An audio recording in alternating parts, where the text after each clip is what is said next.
Thank you, Mr. Chair. Mr. Selig said one total of $42 million on the contract, and Ms. Tuttle said it's 15.4. Is the 15.4 the extension?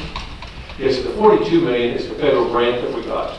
Okay. That is an addition. We get federal money anyway for doing work like this, but then the federal government, in addition to the match they gave us $42 million that we don't have to match because they know the cost of this innovative work. The $15 million is the extension of the work that we're doing in the McKinsey contract. Okay. And all McKinsey contracts is working with episodes of care?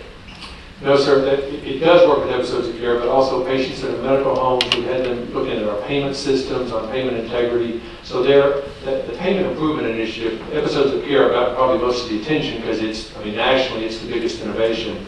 But actually, in some ways, the more important part to us, I think, now is the patients in the medical homes and some of the other work.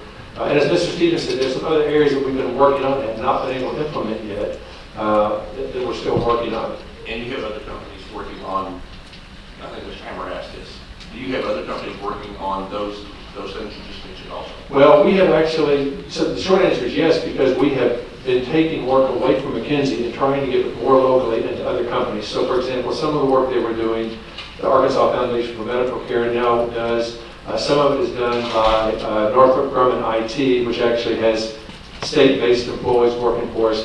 The contract is about, for this coming year, is about half of what it was 2 years ago. And our plan is, to kind of continue to reduce to half. We eventually want to use McKinsey as little as we can to the degree we can build up either our own state staff. That's ideal, but it's awfully hard with state positions to fill these.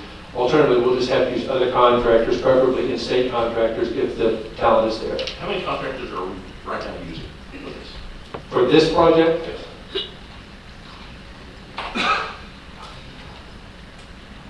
I would guess probably 4 or 5. The reason I'm hesitating, for example, we use Hewlett-Packard for our Medicaid management information system. We've had them as a contractor for a long time now. We have shifted some of this work to them.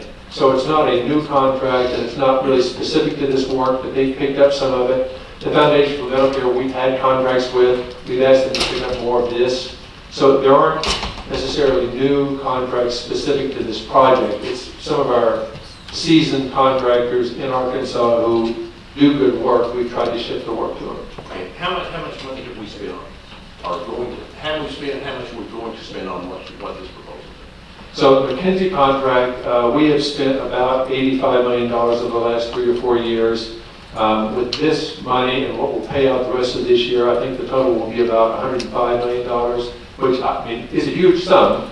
About 3/4 of that will be federal funding. And just to put it in perspective, that per year comes up to a fraction of 1% of what we spend in Medicaid, which is still real money, but if it has an impact on our Medicaid spending, I would say it's a good investment.